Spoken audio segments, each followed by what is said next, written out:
Ladies and gentlemen, boys and girls, dogs and cats, children, as well as babies, good morning, good afternoon, good evening, and welcome to the Driveline Academy podcast. I'm your host, Deven Morgan, Director of Youth Baseball Driveline, founder of the Driveline Academy, and this is Driveline Academy podcast, the world's most dangerous youth baseball podcast. Pause for a breath. I got almost the way through it, but we're here now. Hello, how are you? It's our 102nd episode. Plan was to get back to doing these week to week. Had some technical difficulties in our illustrious podcast studio because that never happens, right? We just didn't record last week, but not due to lack of trying, but just more due to lack that technology is dumb sometimes. But anyways, we're here, we're back. Thanks for being here. Thanks for joining us. I promise we are going to get back in a cadence of doing these weekly because that's just a thing that I like to do. And absent any other technical difficulties, we're going to deliver on that promise. So hi, how are you? The professional baseball season just ended, which means that things in youth baseball, like business, is picking up. So let's get into it. First things we have to do, as per usual, first-time listeners, last-time listeners, intermittent listeners should know that we're going to do an AxeBat code, AxeBat.com, code DL20. We get you 20% off at AxeBat.com. And as per usual, that D is going to stand for dynamic. L will stand for Lamborghini. Dynamic Lamborghini 20 will get you 20% off at AxeBat.com, and that's probably because the wife and I have been watching a lot of Clarkson's Farm. It's a great doc, and you might think, why would I care about farming? And then you're going to watch a couple episodes, and you're going to be sucked in just like we are. Anyways, Dynamic Lamborghini 20 will get you 20% off at AxeBat.com. What do they have at AxeBat.com? Well, they have AxeBats. Whether you are the parent of a 3, 4, 5, 6-year-old, a young child who needs some good, informative constraints almost to help them learn how to engage with the bat, then you want to put an AxeBat in their hands. The axe handle is going to naturally get them set up in a palm-up, palm-down position at contact, which is the position we want them to be at when they are delivering the barrel to the ball. Whether you've got an older player who's looking for a performance bat, whether it's a USA bat, a USSSA bat if you're trying to bring a gun to a knife fight, or a BB Core bat, they have all of those things for you. And you, because you listen to this podcast and you're in part of this little community that we've created, will get 20% off with using the code DL20 at AxeBat.com. Housekeeping done. So boy, we got some stuff to talk about, and the reason that I actually wanted to get a podcast out last week is because I just got back from the first vacation the wife and I have taken, just the two of us, in 2 decades. Now, I'm not going to talk about marital affairs as if I am some sort of savant and I've got this all figured out, because I very clearly don't. However, you marry your best friend and I don't know, the kids get older and you get a chance to start hanging out again, and it's great, and you get a chance to date each other. And my strong suggestion would be to not wait 20 years if you're newly married to go out and take a trip with yourselves. Your in-laws will pick up the slack. The kids will figure it out. And, that 3 or 4 days is pretty magnificent, to put a very fine point at it. So, given the fact that I was out of the mix for a little, we got a lot of stuff to talk about, and some stuff that I actually forgot to talk about last episode, so we might as well get right into it. And the first thing I think we can talk about is Major League Baseball announced what they are calling an amateur recovery period. Now, again, longtime listeners know that your boy may or may not have been invited to a meeting at Major League Baseball back in March where a lot of this stuff was discussed. And this isn't... I was not surprised to see this come out, because I know that, John and Bill and Kevin and the boys back at MLB were considering this as a lever that they could throw back when we first started talking in March. And I'm not opposed at all to kind of MLB making this stand. So let's talk about what that is, right? To quote from their release. There are growing concerns that the demands of the amateur baseball calendar and year-round travel baseball and showcases do not allow adequate time for the rest and recovery that young athletes need to stay healthy. Do tell. Oh, really? In all seriousness, they know, right? They know. Starting this offseason, Major League Baseball will be instituting an amateur recovery period that creates downtime for players by prohibiting teams from scouting amateur players or collecting on-field data, allowing these players the time to focus on rest and recuperation while continuing to develop. Yes. Now, why would MLB take this step? I think part of the reason is a lot of the stuff that happens in youth baseball is very much just kind of like a cheap keeping up with the Joneses type of deal.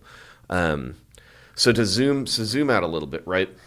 You've got 95% of all high school baseball players do not go on to play collegiate baseball. That's not to say that more than 5% of those kids want an opportunity to go play collegiate baseball. It's just some combination of the opportunities are somewhat hard to find. That whole ecosystem of trying to get yourself seen and evaluated and known in that world is definitely a challenge. And again, if we're talking about a 95 and 5% scenario, of course it makes sense that like some kids get missed. But the reality is, if you think about that 5%, right, the 5% of all high school baseball players who go on to play college, I think it's reasonable to conclude that of that 5%, there's an even smaller percentage who are going to go on to play professional baseball and or might get scouted in any way, shape, or form by major league teams while they're still in high school. So I think a fairly logical perspective that MLB has on this stuff is we believe that if we create this amateur recovery period, which to be defined for high school players, and that's just the thing I'm going to focus on, is October 15th through January 15th.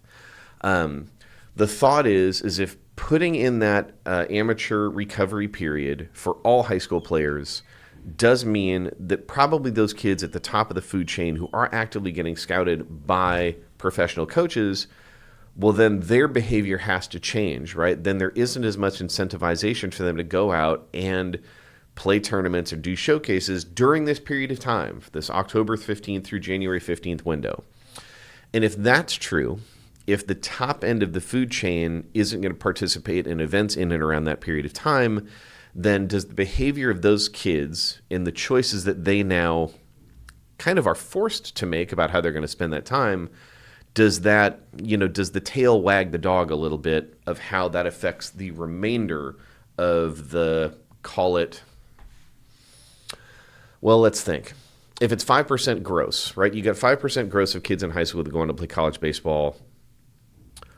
Let's say that it's double that of kids who want to play college baseball and aren't going to be able to carve out an opportunity, right? So and this is all very back of the envelope, right? But imagine that it's 10% in the entire ecosystem.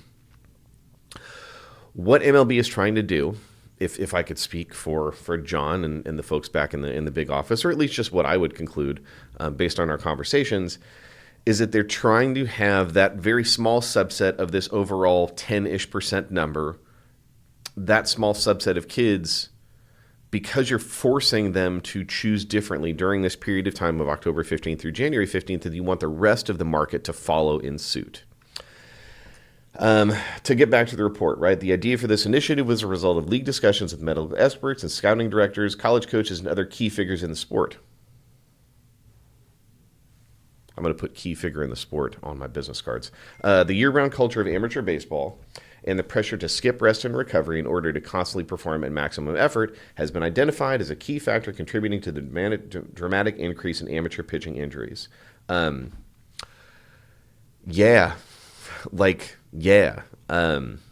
I had the opportunity to do this live, I would just put on this side, I guess, I would put that super compensation graph, right? Where your level of performance is X, you introduce stimulus, your performance goes down, and if you give enough adequate rest and recovery, you get super compensation. Our performance level has now been raised.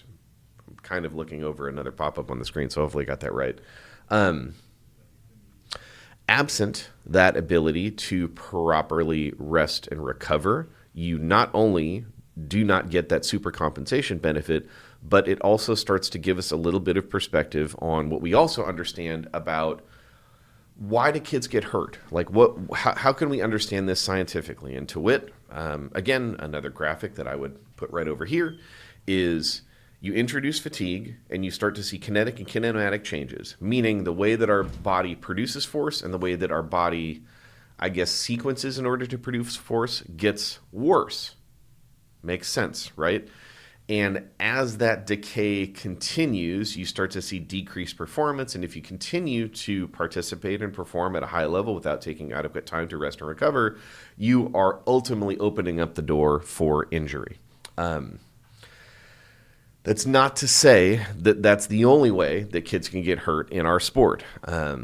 But again, for anybody that's been around this thing and has joined our wonderful little community of me talking to you, we understand that rest and specifically the inability to rest, meaning that you are getting an excess amount of fatigue, is a huge lever that not only that affects everybody. The kids that throw hard, the kids that throw soft, the kids in the middle, all of them can be overused. So that's why recovery and rest are so important. So knowing that the benefit of rest and recovery is something that is universally applicable to basically everybody in the entire ecosystem, it makes sense that Major League Baseball would choose this as a lever that they would turn, because it's something where they are able to use their position in the game in an incredibly positive and like, you want to swing, the pun intended, the big stick. And one of the ways that they can swing that big stick in this instance is just say like, hey, look, we are not going to allow scouts to track players during this period of time. And we're also kind of telling you to do something else during that period of time. Now, what exactly that means, I think, is something that we also need to spend some amount of time on, because what I have seen, and I suppose, if I'm being honest, I think this is a little bit of a pessimistic take. But I have seen the take that, like, well, this is a bad idea because those kids are going to go straight up to, like, full game intensity on January 16th. And, like, heard. I understand exactly what you're getting at. And it's not that you're wrong. Certainly, if you go from full guns blazing youth baseball smorgasbord up until August or October 14th, and then you get to October 15th and you shut it down entirely, and you do nothing from October 15th through January 15th, that ain't good either. For all the reasons that I think hopefully we would all logically understand. You want to build up your body's ability and capacity to go do this thing, whether that is playing in games, whether it is participating in showcases, etc., doing baseball stuff. I think when you're old enough, and let's just go ahead and call that, I don't know, I almost want to say like anywhere north of double digits, like 10 years old and up. You could probably extend that a little bit to 11 and 12s. The stronger that you get, meaning the faster that you can move, meaning the more force that you can and will apply to your body when you are participating at game level intense, the further you get up that chain, the more it is necessary to have some amount of what we would call an on-ramp. And again, we've probably covered this before, but we will cover it again because it's not like these concepts are universally understood in any way, shape, or form. When we're talking about an on-ramp, we're talking about progressively building up the body's capacity to do the thing, and that applies to darn near anything in sport. The analogy that I use all the time, and longtime listeners are probably sick of this one, but hey, like, you got to play the hits sometimes, right? Nobody wants to hear the new stuff. They want to hear the hits. Maybe sometimes they want to hear the new stuff if it's good. If I'm going to play Rush play, if I'm going to see Rush play, rest in peace to Neil Peart, I mostly want to hear them play the hits. Anyways, the hits in this instance is that, like, if you were training for a marathon, that you don't start that training by trying to run a full marathon on day one, right? The Couch to 5K app or periodization protocol, meaning an introduction of stimulus, a recovery period, introduction of stimulus, etc. It's not run a marathon on day one. It's not run a half on day one, right? You have to progressively give your body a period of time to adapt to the stimulus that you are giving it. Things like swinging a bat are probably, if I'm like grading them on like on a one line, the number line, that's what they use in high school, right? Swinging a bat is something you probably have less need to acclimate for in terms of like getting up to game speed and capacity, because you're using a lot of big segments of the body to both create and distribute that load. This thing, right? See how terrible my layback is? That thing, yes, it's full body proximal to distal, absolutely. But like the final part of the segment from here to there puts a lot of strain and stress on here and here, the elbow and the shoulder joint. It's not to say that all those other systems aren't involved, but like when,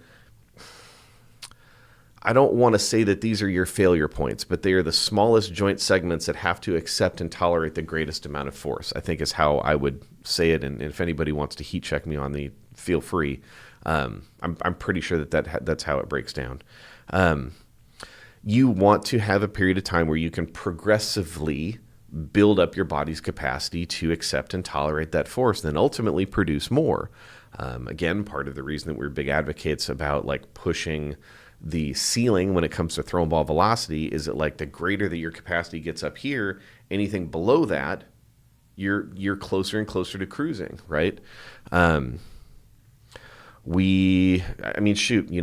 son has his throwing mocap tomorrow, where he is very much hoping to throw a 9 in the gym for the first time.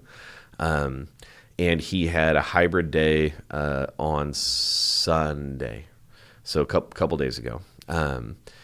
And he's just kind of going through his thing, and he's building up his intensity, and he threw one like 83 or whatever, and one of his teammates, I overheard jokingly, goes like, "That's the easiest 83 I've ever seen." That kid who said that throws 85, 86-ish. So for him, 83 is pretty close to his maximum capacity, and it's going to look like that. My kid, his capacity is just a little bit higher, so his ability to be at a level below that is easier, right? That's just how it works.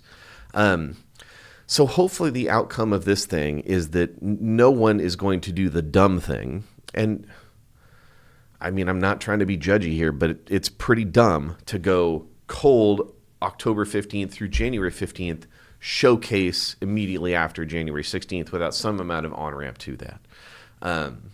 What does that on-ramp need to look like? Technically, we would suggest anywhere between like a 4 to 6 weeks on-ramp.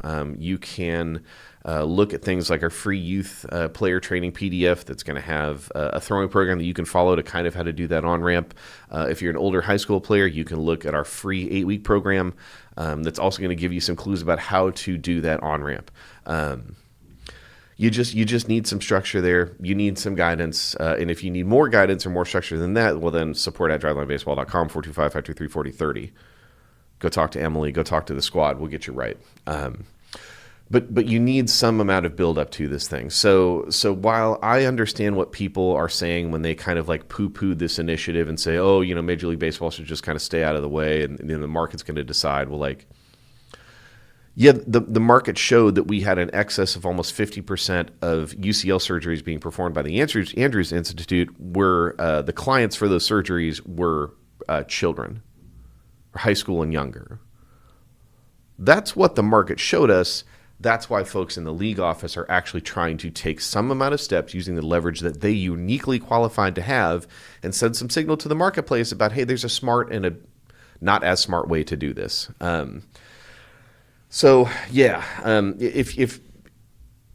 If what this leads to is, showcase providers maybe have their pocketbooks hurt a little bit because there's nothing from October 15th to January 15th. I suppose, like, I know folks on that side of the fence, right? And they're good dudes who are trying to do the best that they can for the service that they provide, or at least the ones that I know. I mean, shockingly, the ones that I know and the people that I talk to over there aren't scumbags, because I wouldn't talk to them if they were. I suppose this is going to have a little bit of a potential for net negative effect on somebody's economics, and that's tough. But this just has to be a thing where, like, if we can agree on anything in baseball, it should be matters concerning health. And it's not hard to see what's happened in the last decade or so when it comes to showcases, when it comes to tournaments, when it comes to like this always on function of youth baseball, that something had to be done. So from my perch, I think MLB taking this stance and sending this signal is incredibly positive, and both not only positive, but it's also needed. It also necessitates on the back end that the coaches and parents of these kids who are going to be affected by this, who would ordinarily maybe keep it going a little bit during that period of time from October through January, you got to figure out a different thing to do. They're not telling you to not do baseball stuff. They're just telling you that the outlet of that baseball stuff when it comes to tournaments and showcases being scouted by professional scouts, that has changed. So you as a parent or you as a coach or even a young athlete, we got some athletes to listen to this thing. Now there is all the incentive in the world to spend this period of time actually on development. This could very much be a good thing for you to take 4 to 6 weeks off from throwing, for you to spend that 4 to 6 weeks building up the athletic engine underneath, and then doing a slow, periodized, calculated buildup so that when it gets to January 16th, you're back ready to go. It's something not only that resembles competition intent because you took the time to slowly build up and accumulate stimulus to get to that point, but you might be stronger. Your stuff might be better. Your opportunities may be wider because you took the time to rest, because you took the time to actually focus on skill in one specific window of time. Now, I have to tell you that that's what we've been doing with our academy for the last 6 years. There's a reason we don't play fall ball. There's a reason we don't play winter ball, and it's because this period of time is the one period of time in the year where we can focus on not only giving kids a time to shut down, but work on the other stuff that can be a bigger priority during that shutdown phase. We do this. We do it because it's smart. We do it because it's healthy. We do it because it sets ourselves up to provide the best developmental outcomes for the kids that participate in our program. So you want some of that smoke, come holler at us. What else do we want to talk about? You want to talk about Shohei Ohtani? We should probably talk briefly about Shohei Ohtani. And not just because I am a humongous Dodger fan, but because this is just a new paradigm. What we are seeing is an absolute new paradigm for performance in a way that we've never seen before. And I'm not saying that to take away from other players in this game who have been truly revolutionary, right? Whether you're talking about the Walter Johnsons of the world and guys who threw disproportionately hard in a period of time when most people didn't. Whether you're talking about Babe Ruth and revolutionizing hitting approach. Whether you're talking about Jackie Robinson and Larry Doby breaking color barriers and that type of revolutionization. When you're talking about Roberto Clemente and international players finally getting like a fair shake to be able to go compete and set their own records. There have been a lot of people who have been revolutionary in this game. This is what revolutionary performance looks like. So JP Hornstra, who's a beat reporter down in LA that I've followed for a lot of years, posted up something, and it's basically like one of those StatCast leaderboards for the closeout game. And he goes, when everybody refers to this as the greatest individual performance in a postseason game, basically this is what it looks like. And here's the screenshot. Let me just read a couple of these. Top exit velocity. Number 1, Shohei Ohtani, 116.9. Number 2, exit velocity, Shohei Ohtani, 116.5. Do you understand? Do you understand how preposterous it is to have two 116-mile-an-hour plus batted balls, period? I'm not talking about with a smash bat. I'm not talking about with a smash ball. I'm not talking about using a BB core bat. I'm not talking about a lightweight bat. I'm talking about wood. A wood bat in competition against dudes who are trying to get you out, and you produce two nearly 117-mile-an-hour batted balls. Again, I understand we're at Driveline here, so we don't round up, so let me just dial down the bombacity a little bit. And 116.5 and 116.9, two of them. Are you for real? It's just space alien stuff. Top distances, 446 feet. Number 2, 469 feet. Nice. Number 1. Oh, and then let's go top pitch velocity. 100.3, 100.2, 99.5, 99.4, 99.4. That's just, it's just special, man. It's just special. It's just special in a degree that I really think it behooves us to take some time out and call it out. 3 dingers. Oh, you know what? That's not even the final number. Oh my gosh. Hold on. Let me backtrack a little bit because JP updated his stuff and I need to get that out too. So top EVs 116.9, 116.5. Oh yeah, another 113.6. After the third home run, distances 469, 446, 427. All Shohei. Top pitch velocities, yeah, the same. So, in the book, which is somewhere back over there, the Skills to Skill Complete Youth Baseball Training Manual, written by yours truly. It's pretty good. You should go buy it. It's actually on sale right now. It's going to give you all the templates and guidelines you could possibly want for how to execute a developmentally progressive approach to keeping baseball fun and building baseball skill for your player that you can execute right now to set them up to have a good season next year. Wasn't anticipating ad read here, but, paid shill.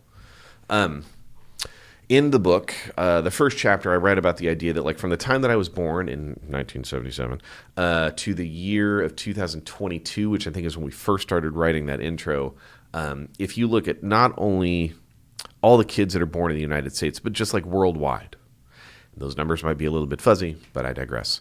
The percentage of human beings who have gone on to play one game in Major League Baseball at the big show level is 0.00262 some odd percent. That's preposterous. Now, of that number, that 0.00262%, how many of them have hit 3 home runs in a playoff game? Okay, so now we're like 6 or 7 digits deep, right? This is just like you're a 1 in a billion type of human being. Okay. What about guys who also went out there and just like pumped hundos and struck out everybody? Generated 19 swing and misses. Okay, also a very, very small list. Fun fact, Shohei Ohtani is both of those things. He's both. He's both of those things. So that is just like it's a billion. It's a billion out of a billion out of a billion. It's so silly. It's just silly to think that anybody could perform that way in any aspect, much less both sides of the equation. And like there's a guy that we were kind of going back and forth with who was saying, look, greatest performance ever, you'd think, would include some stats that were around 20 years ago, and kind of talking about the idea that like exit velocity and pitch speed and shoot even swings and misses 20 years ago were not kind of universally tracked. And the point that I threw out was like, yeah, I understand what you're saying, right? Like classically, if we are going to think about the greatest potential off-season performances of all time, we are going to talk about the actual box score outcomes. But the interesting thing now is that much like in golf and the way that track has been the whole time is because we can track the inputs, we understand the inputs that got to the outputs. And like this is just what elite performance looks like. This is it. This is literally it. And I was talking to one of my homeboys who sent me a message. He was just like, no one could ever top this. And when I told him, I was like, yeah, you're right. This is a very. I don't know when we're gonna see this again. However, I also need to be honest with you about the fact that like every 12 to 18-year-old in my facility, they want to do exactly that. Now, some of them have already kind of committed to like a single skill track, and that's fine. But some of them, this is the paradigm. This is the goal. The goal is to be a dude on both sides of the equation. Now, are all of them going to be able to hit balls 116.9 with a wood bat? No, absolutely not. But they are working on the skill of being a well-rounded baseball player and everything that entails, not only on the hitting side, but also on the throwing side and also on the baseball fundamental, positional play, baseball IQ, grit, toughness, grit tracks, make Gordo happy, etc., etc. This is a thing, and I think it's good. I think it's really good. And again, you look at that Dodger team. Look at Mookie Betts playing in the infield. Would you have thought that would be a thing when he was still with the Red Sox, however many years ago, that he was going to transition into a Gold Glove or Gold Glove adjacent infielder? Probably not. Probably not. But I think one of the things that we've kind of uncorked a little bit is just like, if you're a really good athlete, we got a place for you. Kike Hernandez, my wife's favorite. And part of the reason that I think Kike is my wife's favorite is because like that dude can kind of play anywhere. And we happen to be, raising a child who feels comfortable all over the diamond. And I think, man, as a parent, and specifically a parent who coaches kids, not only my own, I want that to be a thing that's true, Like I want there to be long-term substantial value created by these kids who are athletic as all get out. They can hit and they can throw and they're comfortable around the diamond. I think that's absolutely a paradigm that we should be pushing towards in youth baseball.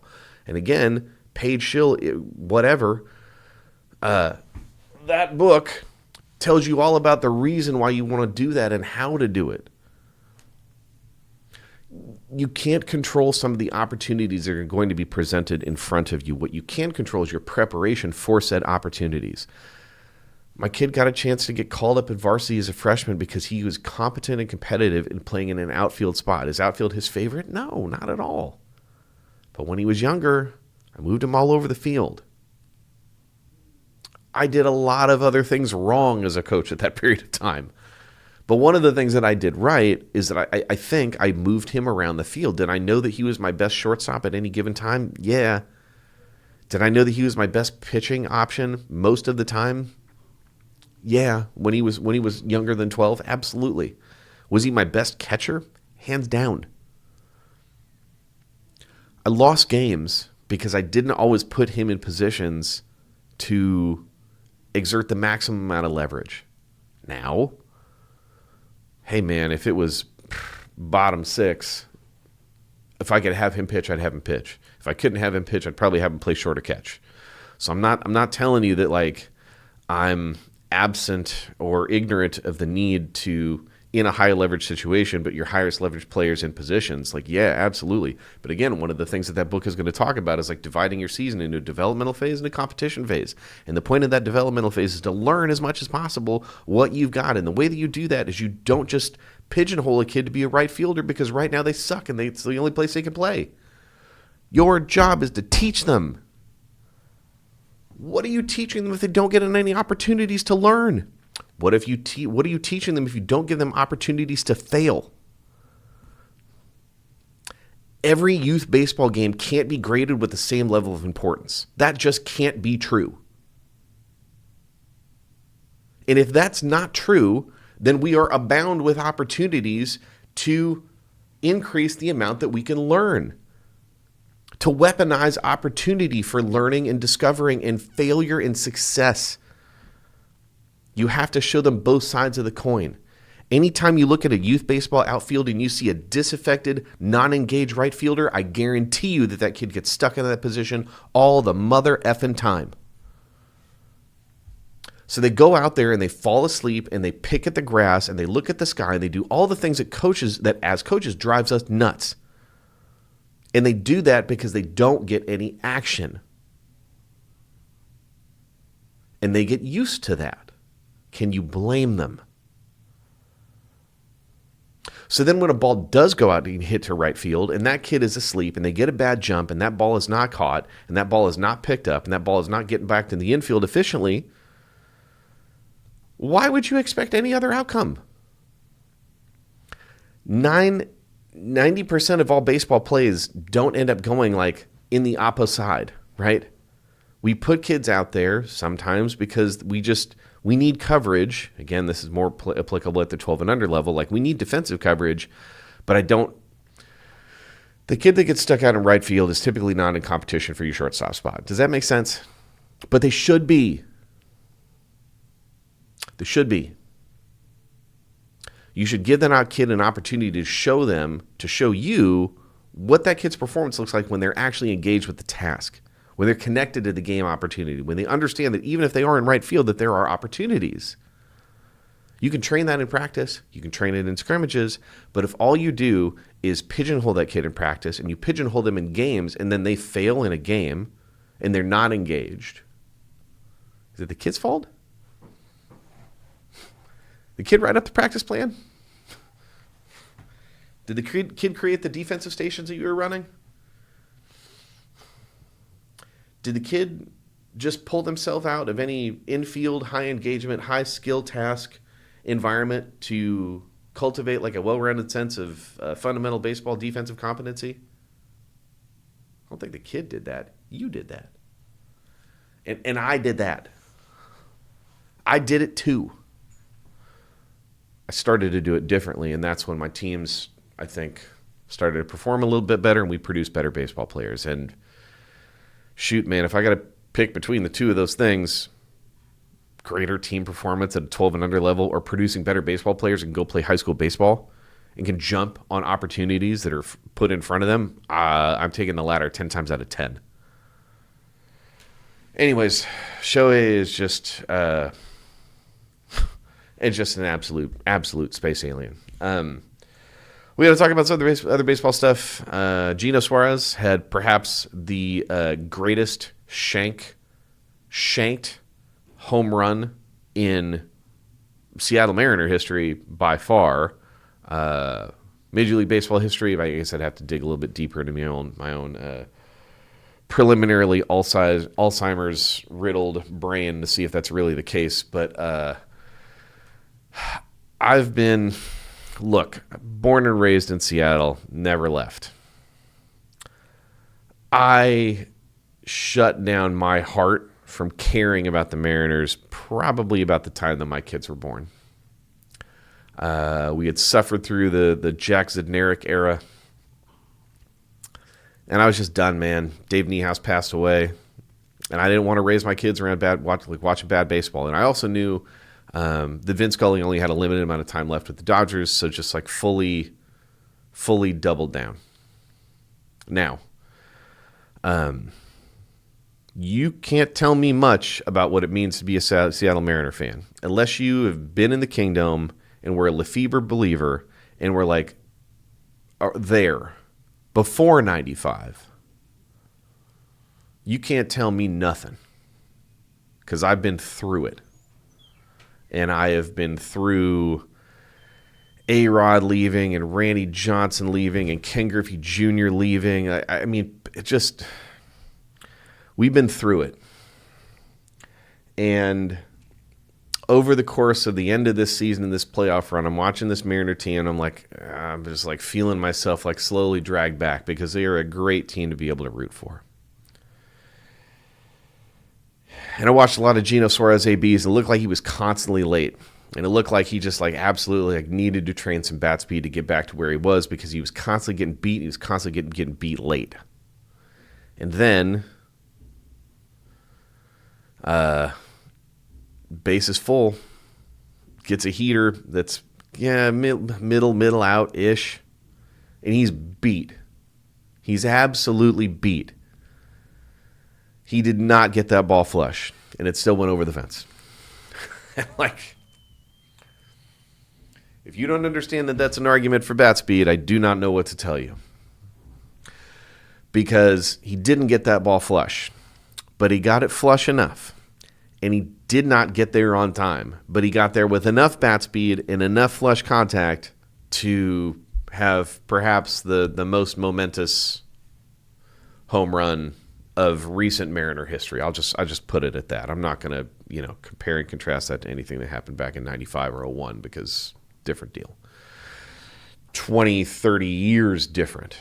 And it's just so funny to me. And I think it's important to call out moments like that in the game because you go back and watch that thing. He did not get that thing flush. He got enough of it. He got enough of it with enough bat speed to get the batted ball outcome. And, so much in youth baseball, man, like we spend all this time, hypercritical about mechanics and hypercritical about about even things like smash factor, right? That's our own internal thing, but it's basically the difference between the amount of bat speed you bring into the equation and how much is retained and transferred into the ball. That was a low smash factor swing. Got enough, though. That right there is inherently a reason why your child and your high school athlete needs to be training for bat speed, because they're going to have batted balls where they don't get it flush, they don't get it perfect, but you still be able to do something productive with that batted ball. So if we're going to talk about that, look, man, we got to talk about what happened last night, because last night the Mariners lost in a Game 7, and I was talking to some of my homeboys, and like this is very clearly, to me, the second worst Seattle sports loss of all time. Hands down. It's Russell throwing the pick, and for the love of God, why they did not just hand the ball to Marshawn, I will forever be struggling with. But I'm putting this one, giving up the dinger to George Springer. The dinger to Springer. You like that? You like the alliteration? That wasn't even intentional. The dinger to Springer, for me, is definitely the second worst thing that's ever happened in Seattle sports, going above when the Sonics got routed by the Denver Nuggets, and it was like the 90, 91, 92 playoffs. I have my homeboy Ike is going to have to heat check me on this, but like that was a heartbreaker. And we were talking about it last night. He was like, man, that was the worst one for me, because when the Sonics lost to the Nuggets, and this is the clip of, like, for anybody that doesn't know, Dikembe Mutombo is like laying on the ground, clutching the ball. It's just absolutely brutal. It was like a number 1 versus number 8, and we got swept and lost. And that was brutal. And my buddy Isaac was like, man, I walked back from that game like in a daze. And like, I get it. For me, I think watching the dinger by Springer last night, that kind of left me in a daze, because we had a lead. Looked like a lead that we could hold. And in fact, we did not. Now, I do think you got to talk about, at least situationally, some new school versus old school stuff here. And I promise this does kind of pertain to youth baseball a little bit. One of the things that everybody is all up in arms about is that Munoz, who's our closer, did not come out to see Springer in that AB.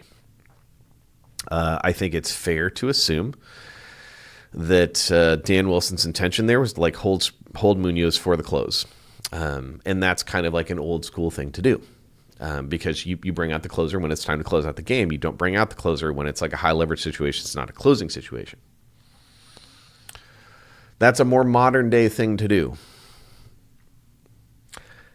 Now, there's been much ado about, some franchises at the MLB level are finding managers a little bit more old school lately. And there's some who are still looking for some more new school guys, but there have been a couple hires lately where it seems like they're kind of leaning to a guy like that. And again, you're talking about the Mariners hiring Dan Wilson, definitive tied to that 95 team. And I don't think it's unfair to say that guy's going to be a little bit more old school. So you wanted an old school guy, and you got him, and he gave you an old school decision in a moment that really, really mattered. I don't know that you can be mad at him. You might not like it, but that's old school baseball.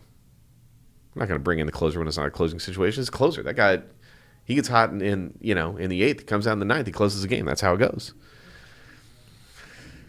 Probably don't want to do that. It's George Springer at the plate. A lot of leverage. But they made an old school decision. They had an old school manager who made an old school decision, and it cost us. We had 8 more outs to get to the World Series for the first time ever. And now we'll be watching from home to see the Blue Jays get trounced by the Dodgers because of that chain of events. And I just think that there's some application there between what we're trying to do in youth baseball and a more modern approach to the game, and a more modern approach to understanding leverage and stakes and all this other stuff that is classically at odds with an old school approach. Like we had a video that came out not too long ago about just understanding workload and how to keep kids safe. And some doofus commented underneath, and he was like, my way to solution is stop raising soft ass kids. It's like, it's all right. Good luck with that. I think a more modern approach is like understanding the actual variables here, and if you don't get that, man, I really don't know what to tell you. So the other thing we need to talk about, just with some other stuff that happened in the playoffs, is the Orion Kerkring. Yeah. Orion, oh gosh. See, now I'm going to get in my head about it. It is Kerkring, yeah. Kerkring's an interesting one, man. This is the play where, what'd you have, first and third? 2 dead. It's like a weird chopper hit back to him, kind of bobbles it, kicks it a little bit. And instead of taking the time to get that out at 1, force the throw quickly to try to get the advancer runner from 3 to home, saladed the throw, ball game over, done. So after that, on the broadcast, there's a moment where Thompson, the Phillies manager, grabs Kerkring as he's coming in the dugout, puts his hand on his chest, just talks to him for a second, and then let him go, but talk to him. And I said, very briefly, this is how we should coach. And then I wrote, not trying to be bombastic here, but I'm sitting here wondering what the percentage of 14 and under coaches is who would pick up a kid like that in similar circumstances, and man, I am not too confident in that number. It's easy to be the big positivity guy when there are no stakes. We're doing an athlete story on my son and his time at Driveline, and it's caused me to dig up a bunch of old footage. Man, I was such a bad coach when I started. In training, I was fine, very salad, but whatever, because of course we're all salad when we first started coaching.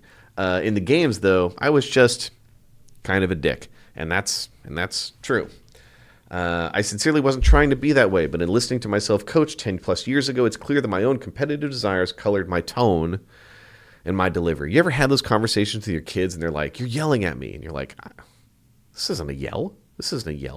But they are telling you something about the way that they are inferring the energy that you're putting into this conversational space, and they interpret that as yelling. I was guilty of that a lot. If I'm being charitable, I tell myself it helped my kids learn how to compete their tails off. But doing that presumes that the only way that you can inspire a kid to compete is to a degree make them fear. Fear judgment, fear outcomes, and fear failure.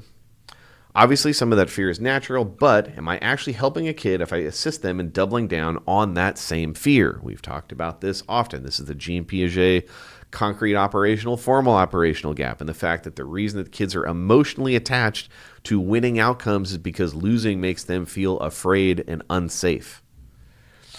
So when I watch Rob Thompson put his hand on Kerkring's chest as he's walking off the field and do everything he can to pick that kid up, man, I wish I had always responded to those kind of moments in competition that I was coaching in that exact same fashion. That's what coaching can look like for way more kids if we're just intentional about it. These are things that you can learn as a coach. The resources are out there, and science proves it leads to better outcomes. Also, everybody is going to walk out of the sport with less trauma. And of course, you know how things go on social media. The response to that was just like universally understood to be positive, right? This is a joke, right? I get that you're talking kindness and all that, but this series was strategically some of the worst managing I've ever seen, and I'm old. I've seen some bad management. Here's the point. Whoosh. Straight over your thread. All caps, Look, dude, sorry, but you're no longer welcome to Thanksgiving dinner, and the boys want you to take an Uber back home so you can think about this Little League mistake you made. But most of these that I screenshotted for your guys' benefit, I now realize have a variety of expletives in them that I'm not going to read on this on this pod. Yeah.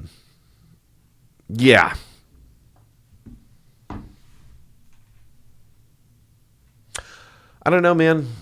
I know that a lot of those people that hit me with some pretty salty replies are all Phillies fans, and you guys have had a little moment there. It's fine. It's whatever.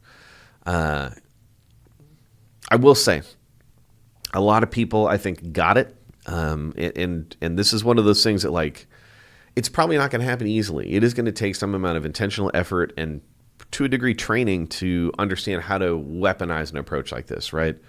I'm just pretty convinced it's going to get you better outcomes in the long term. Now, is that guaranteed at the professional level? Probably not. Probably not. I don't know enough about pro ball. It's not my job. It's not my place to really comment on Rob Thompson's effectiveness as a manager and whether in that way, in that moment, he would have been better off like ripping that kid's head off. I mean, the game's already over. Orion's young. Got him under team control for another couple of years, I believe. Like, do you want to just, like, to quote one of my favorite movies that I've been watching lately, Tenet, what's happened. The ball got kicked, game sped up on him, tried to go 4 instead of going 1. Didn't go that way. That was bad. He lost the game for him. It's unbelievably true. The game is, however, already lost. So when we start to think about in youth baseball in similar moments, because our game sometimes acts as a conduit for a spotlight or like a literal like cone of failure from the heavens to beam down on a child who is emotionally immature to handle those consequences. In those instances, as coaches, how are we supposed to respond? Do we want to be angry and mad? Yes. Is it natural for us to be angry and frustrated that, like, the game that we wanted to win did not get won because the participants, the children that we coach, failed? Yeah, that sucks. That sucks, man. Suck it up. You, as an adult, doubling down on that stuff with children, if that's your move, man, go do something else. Don't coach kids. Just go away. Find something else to do. The result that you are so hell-bent on achieving, you are sad and frustrated and angry that you didn't get, isn't going to matter to anyone. No one will remember it. So first of all, find some context for your emotions. Second of all, the whole point of this thing should be to teach and inspire. And if you aren't learning at moments of loss through a lens of what can be taught from this, go do something else. You're not equipped for this thing. Now, if you do that now and you realize that you want to be better, well then, look, man, it's all out there. And whether you go to Positive Coaching Alliance, whether you go to 3A Athletics, whether you buy a book like ours, whether you, I don't know, man, there's a ton of resources out there, and I'm just giving you the ones that are like right at the top ahead. When we talk about the need for positivity in youth baseball, it's not just, I'm not just flapping my gums, man. I'm doing it because of moments like this. Because if this happens on a youth baseball field, absent anything from the coach in the aftermath, that kid's participation in this sport is already at a precipice. They're already at a place where they're emotionally guarded because they just experienced trauma, and that trauma played out publicly. They let themselves down. They let their parents down. They let their teammates down. All of these things, they could feel like they let you down as the coach. You probably want them to feel that way if you established any type of trust with that kid. They're going to want to perform for you, and they realize they just failed. how are you going to respond? The kid's athletic future is in the breeze, and there is a slight shift that you could shove them out of the game very easily if you don't pick them up, if you double down on their fear. There's a slight shift the other way where that child becomes more resilient, more aware, more plugged in because you harnessed the learning opportunity. And go either way, man. And it's really contingent upon good coaches to be able to help kids navigate this thing. And, like that post did numbers on socials, and like, that's great. I hope that people continue to want to like exemplify that thing when it actually matters. It's really easy to click the like button. It's a little bit harder to not dog walk a kid for losing a game for you. What's happened. Game's already lost. How will you respond? You want to end it on a good note? We'll end it on a good note. Shout out to my guy Alex Fisher. Boy, can't get enough of A-Rod on commentary. Can't get enough of A-Rod on commentary. When's the last time you heard a commentator at the national level say anything good about the state of our game? Do you recall? Because I don't. Now, I will confess, I've probably been watching more wrestling lately than I had been pro ball, at least up until the playoffs. Playoffs, I get a little bit more tuned in. It's just such a bizarre thing. It's such a bizarre thing that we can't seem to find one single national personality that, like, is happy with the state of this game. And look at what we're producing, right? Like, there's a lot of bad things you can say about, I don't know, the last 20 some odd years of youth baseball, but like Cal Raleigh came up in that system. Bobby Wood Jr. came up in that system. You got all sorts of kids who have come up in the system, and they're pretty good. And I'm not saying that this new system is not without flaw. Witness the other 100 and some odd episodes that we've done in this podcast, 101, I suppose it would be. Is there stuff that we need to fix? Yes, absolutely. But we still got some pretty great young players in this game. And it just, I don't know. I don't know why. I don't know why I'm even surprised. I really don't. I don't know why I'm surprised because I don't know. Maybe that's the way that they feel like they're going to hang on to the audience that they want, which is, I don't know, supposed to be people my age and older who like want to look down our noses at the state of the game. That's weird. All right, that's about as much youth baseball adjacent stuff that I can extract from the playoffs so far. We'll go ahead and wrap there. I don't know what the heck we're going to talk about next time. We've got a new series of videos that are coming out on socials, how to ruin a hitter and how to ruin a youth pitcher, both in 3 easy steps. Step 1 of how to ruin a youth hitter is out on socials now. Step 1 of how to ruin a youth pitcher is coming out pretty soon. This is all very tongue-in-cheek, obviously, and look, I mean, the thing that the first video is about is just like keeping kids away from a moving ball, because a moving ball is the sport. And if you fall in love with tee work and you fall in love with swing solutions that only exist on the tee, you're just inherently inhibiting the development of hitters who can deal with the variability that our sport is going to produce. So you can go check that out on socials. Instagram, it's all at Driveline Youth, Instagram.com/Driveline Youth, x.com/Driveline Youth, facebook.com/Driveline Youth. That's us. And that's all we got. Thank you guys for being here. As per usual, we are going to stay back in this more normal operating rhythm so long as the podcast room doesn't break. We'll figure out what we're going to talk about next time. I don't know. We'll decide in the future. Who knows? Maybe we'll get hit by a meteor tomorrow. But if I'm not, we'll be recording next week. My name is Deven Morgan. I'm Down by Law. I'll catch you next time. Thanks.